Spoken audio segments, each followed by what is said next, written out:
A interpretação dos saberes. Artigo escrito pelo professor Edgar Dias de Vasconcelos.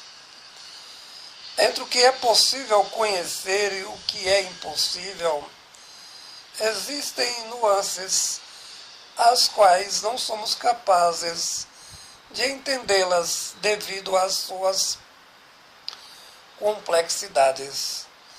Sentimos medos e saltamos na incredulidade, mas permanecemos perplexos, sem direção, e o silêncio costuma ser o princípio da mais profunda sabedoria.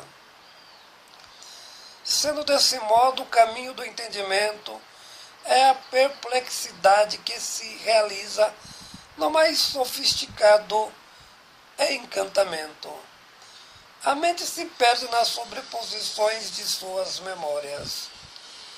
Sentimos que abaixo de nós o solo afunda, os nossos enxergares esfarcelam-se, desesperados, desapontamos.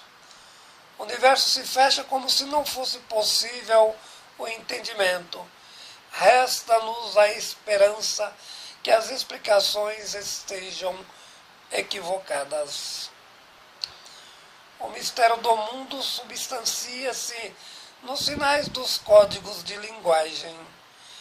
A fala retrata-se de tal modo que o entendimento transforma-se no mais absoluto delírio. Sendo desta forma, os normais procedem pela loucura, o verdadeiro mecanismo de funcionalidade do mundo. Os sábios ou gênios são considerados loucos. A lógica do mundo entende-se pelos cofatores das proporcionalidades. Os verdadeiros doentes são as coletividades, criando as ilusões metafísicas, como se o universo tivesse princípio, portanto finalidade. Separar a alma do corpo é retirar o corpo da vida. Isso porque o corpo não tem alma, apenas materialidade. Portanto, sendo a mesma o princípio do espírito, que se define apenas como representação da linguagem.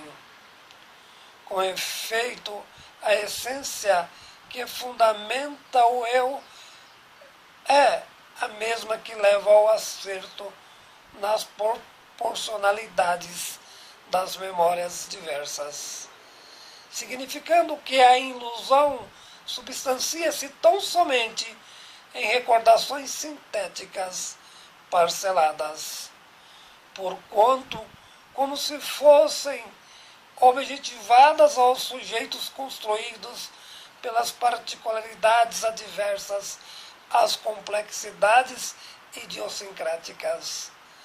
No entanto, quando o homem acerta, nem sempre tem mérito a honra, mas se errar, costuma receber duras críticas e terríveis condenações.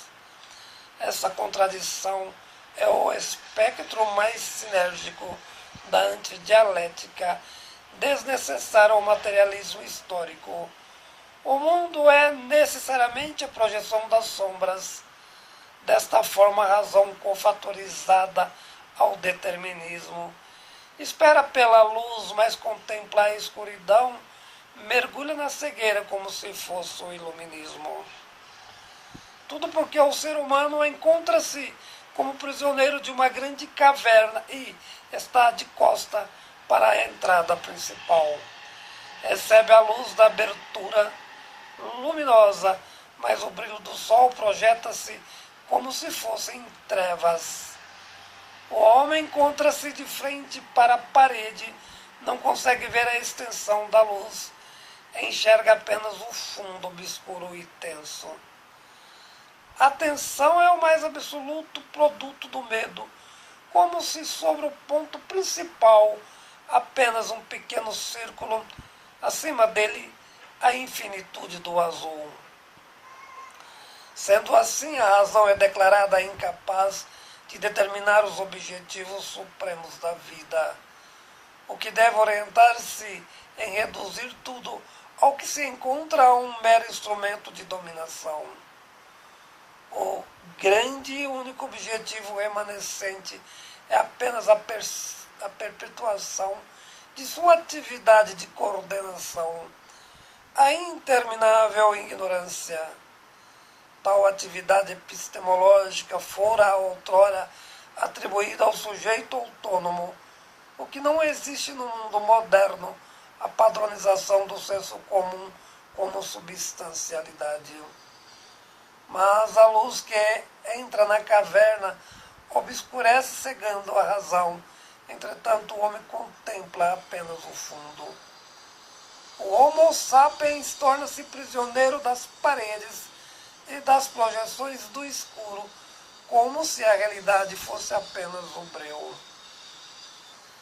Desse modo, desconhece que acima do ponto existem os fótons de hidrogênio e que a claridade do infinito é imensa. O homem completamente cego contempla a escuridão, sendo a natureza da alienação, o brilho dos olhos, a ausência da razão. O enxergar não depende do olhar, mas da complexidade de códigos de uma razão comparativa e dialética, no entanto, distante das possibilidades. Com efeito, o homem mergulha serodiamente no abismo como solução terapêutica do seu ontológico desespero. O homem é acostumado a ver o brilho da luz, os reflexos que determinam as projeções dos seres que compõem a realidade. Ao ver tão somente essas projeções, assume a ilusão que vê, ou seja, as sombras do real, como se fosse a verdade da realidade. Mas a realidade se define por um cone dentro da caverna, nos escombros de fundo escuro. O homem não consegue abrir os olhos, perde-se na própria luz. Imagina a escuridão como se fosse o brilho da luz. Portanto, compreende a ignorância como sendo a sabedoria. Desta forma, age politicamente para a construção da filosofia iluminista contemporânea, estabelecendo as regras da própria ignorância. Artigo escrito pelo professor Edjar Dias de Vasconcelos.